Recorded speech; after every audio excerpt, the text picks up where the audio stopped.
Your biggest issue might not be what you think it is.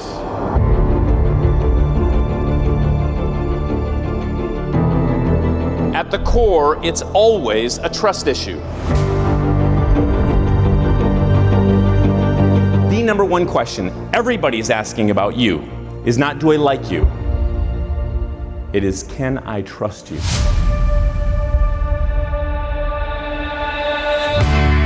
Here is special because these are the people.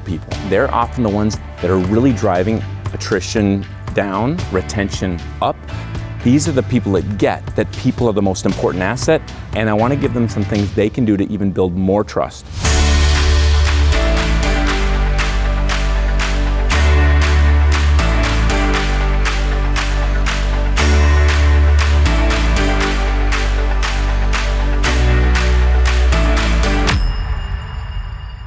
Welcome to the Trusted Experience from around the world. We get to do this virtually.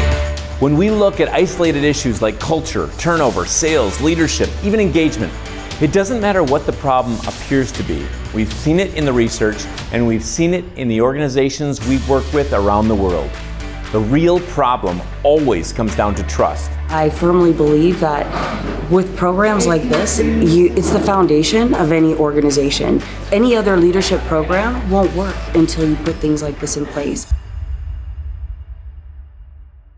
If trust is this important, how do you actually build it? How do you do it?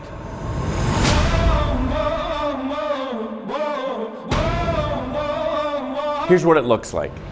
The foundation of the program is based on the 8 pillars for building a high trust culture throughout your organization. These are the core issues that make a trusted brand, global government, or solo operation. Here we go. Number 1. What did we learn? We learned people trust the clear, and they mistrust or distrust the ambiguous.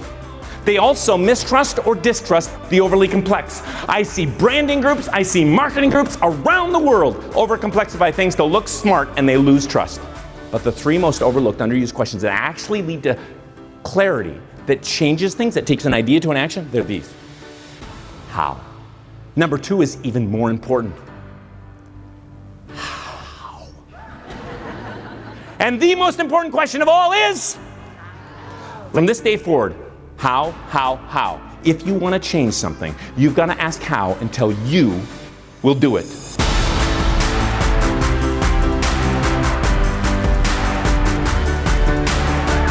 His enthusiasm, the way he could relate, he can make trust a real thing. Energetic and amazing. He did exactly what I wanted him to do. If you haven't been to a rodeo for a while, here's how it works. First half of the rodeo, the cowboys and cowgirls rope things. Second half of the rodeo, they get bucked off of things. In the middle, they let the locals get involved. They call it mutton busting. For those of you that don't know what this is where they let 5 to 8-year-old kids see how long they can last riding a big Suffolk sheep. I don't know why. I looked down at my 5 and 8-year-old at the time, and they are looking at me with eyes of terror. Vanessa is one of the last to go. She's the lightest kid in her class, littlest kid in her class. I said, Vanessa, you can't do it like that. Vanessa, you got to take those dangly 8-year-old legs. It was her birthday that day. She just turned 8. I said, Vanessa, you got to take those dangly 8-year-old legs. You got to wrap them around the belly. You got to pinch your heels as tight as you can. Vanessa, you got to lay down. You got to velcro your belly to the wall. You got to wrap your arms around it. You got to dig your fingers into the wall. And whatever you do, Vanessa, don't let go.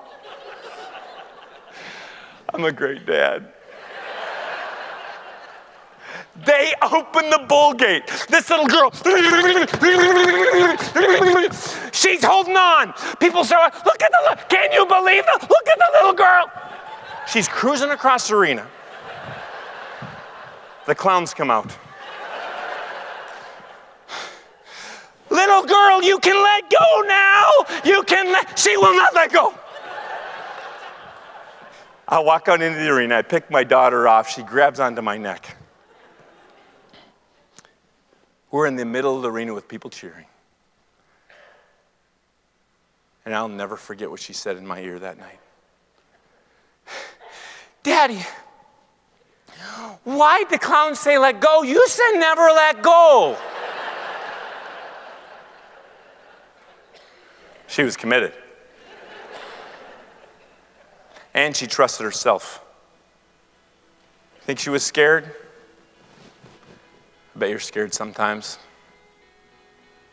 As a board member, a parent, I am. But you and I have got to hold on. We're in the greatest industry with the greatest opportunity for the future that ever was. And we've got to build these pillars in ourselves if we ever want to be trusted by our kids, our teachers, our students, or each other, and especially ourselves. I took 3 pages worth of notes. It was time very well spent. And I gained some amazing insight today. Last year, on the US side of the study, the number one reason people want to work for an organization ahead of more benefits, ahead of getting paid more, ahead of a more fun work environment, they want to trust their leadership more than anything else. You could put any generation in this spot, traditionalists, boomers, XYZ, and ABC, and they all said exactly the same thing, plus or minus 1%.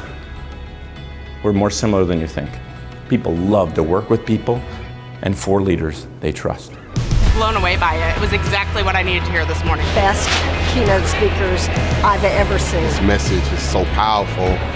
It's literally transformative. Trust is a confident belief in a person, a product, and an organization. And when I confidently believe in you, everything changes. So relevant, and buckle up because it's going to be a ride. Fully invested within 5 minutes. He was great. David's presentation this morning was one of the best that I've ever heard. You've got to build these pillars authentically so we can trust ourselves enough if we're ever going to be able to build it on our team or in our store or in our community. Because at the end of the day, everything of value is built on one thing: trust.